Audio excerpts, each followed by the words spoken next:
No drama discipline, जिसे Daniel जे seagull और टीना pen ब्राइसन ने तहरीर किया है, वालदैन को ये सिखाती है कि नज़्म व ज़ब्त का असल मकसद बच्चों को सज़ा देना नहीं, बल्कि उन्हें ज़िंदगी के लिए तैयार करना है। किताब का मरकज़ी ख़्याल ये है कि बच्चे का गलत रवैया अमूमन किसी अंदरूनी एहसास या किसी पूरी ना होने वाली ज़रूरत का इजहार होता है। अगर वालदैन सिर्फ डांट डपट या सज़ा पर इन्हिसार करें, तो वो वक्ती तौर पर बच्चे को खामोश तो कर सकते हैं, लेकिन वो ये नहीं सिखा पाते कि गलती क्या थी और आइंदा क्या मुख्तलिफ करना चाहिए। मुसन्निफीन वाज़ेह करते हैं कि लफ्ज़ डिसिप्लिन का मतलब ही सिखाना और रहनुमाई करना है, ना कि खौफ पैदा करना। लिहाजा बच्चे के साथ हर मुश्किल लम्हा दरअसल एक सीखने का मौका होता है, जिसमें बच्चे को जज्बाती काबू, मसला हल करने की सलाहियत और बेहतर फैसले करने की महारत सिखाई जा सकती है। किताब बच्चे के दिमाग को सादा अंदाज में दो बुनियादी हिस्सों के जरिए बयान करती है। एक जज्बाती हिस्सा जो गुस्सा, खौफ या मायूसी के साथ फौरी रद्द अमल देता है, और दूसरा सोचने वाला हिस्सा जो उस वक्त काम करता है जब बच्चा पुरसुकून हो और दलील सुनने के काबिल हो।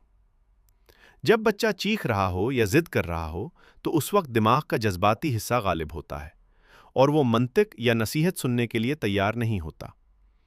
अगर वालदैन इस लम्हे सख्त रद्द अमल दें, तो सूरत हाल अक्सर मज़ीद बिगड़ जाती है। इसीलिए मुसन्निफीन एक अहम उसूल पर जोर देते हैं।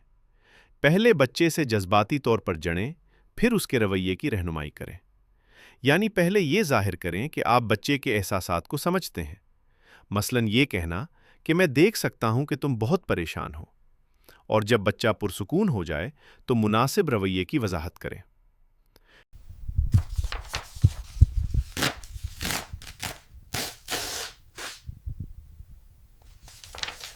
किताब ये भी वाज़ेह करती है कि सज़ा वक्ती तौर पर रवैया रोक सकती है, मगर ये खुद पर काबू पाने की सलाहियत पैदा नहीं करती। बच्चे अक्सर ये सीखते हैं कि सज़ा से कैसे बचना है, ना कि ये कि उनका रवैया गलत क्यों था। इसके बरक्स, जब वालदैन तालीमी अंदाज अपनाते हैं, तो बच्चे आहिस्ता आहिस्ता अपने आमाल के नताइज को समझना और अपने जज्बात को सेहतमंद तरीके से संभालना सीखते हैं।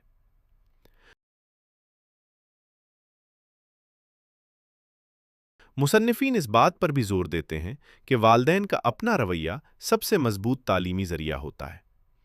अगर वालदैन दबाव के लम्हात में अपना काबू खो दें, तो बच्चे भी वही तर्ज अमल अपनाते हैं। लेकिन अगर वालदैन पुरसुकून और सोच समझकर रद्द अमल दें, तो बच्चे भी यही सीखते हैं। किताब का एक और अहम पैगाम यह है कि बच्चों को सिर्फ अहकामात देने के बजाय मसला हल करने के अमल में शामिल किया जाए। वालदैन को चाहिए कि वो बच्चों से बात करें, उनसे पूछें कि वो क्या महसूस कर रहे हैं, क्या गलत हुआ, और आइंदा इस सूरत हाल को बेहतर तरीके से कैसे संभाला जा सकता है। इससे बच्चे सिर्फ उसूलों की पैरवी करने वाले नहीं, बल्कि सोचने और मसला हल करने वाले अफराद बनते हैं। मुसन्निफीन उन आम गलतियों की भी निशानदही करते हैं जो वालदैन करते हैं, जैसे बच्चे के जज्बात को नज़रअंदाज करना, गुस्से में रद्द अमल देना या सज़ा को बुनियादी हल समझना। इनके मुताबिक बेहतर तरीक़ा यह है कि पहले ताल्लुक़ को मजबूत किया जाए और फिर उसूल सिखाए जाए। किताब मोहब्बत और हुदूद के दरमियान तवाज़ुन की अहमियत को भी उजागर करती है। ज़रूरत से ज़्यादा सख्ती बच्चे को खौफज़दा बना सकती है, जबकि हद से ज़्यादा नरमी बच्चे को बेनज़्म बना देती है। सेहतमंद रास्ता यह है कि शफ़क़त और मोहब्बत के साथ वाज़ेह तवक्कुआत भी रखी जाए। जब बच्चे खुद को महफूज भी महसूस करें और रहनुमाई भी पाएं, तो वो एतमाद पैदा करते हैं और खुद को मुनज़्ज़म करना सीखते हैं। आखिर में किताब का पैगाम ये है कि नज़्म ज़ब्त इताअत करवाने का नाम नहीं, बल्कि बच्चों को ऐसा इंसान बनाने का अमल है जो अपने जज्बात को समझे, दूसरों का एहतराम करे और अपने आमाल की जिम्मेदारी ले।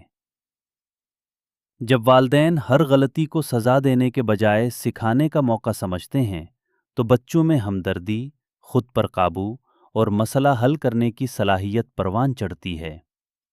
यूं चीखो पुकार और सज़ा की जगह ताल्लुक़, फ़हम और रहनुमाई ले लेती है, और यही नो ड्रामा डिसिप्लिन का हकीकी मफ़हूम है। अगर आपको ये किताब का खुलासा पसंद आया हो, तो बराह करम वीडियो को लाइक करें, चैनल को सब्सक्राइब करें और उसे अपने दोस्तों के साथ शेयर करें।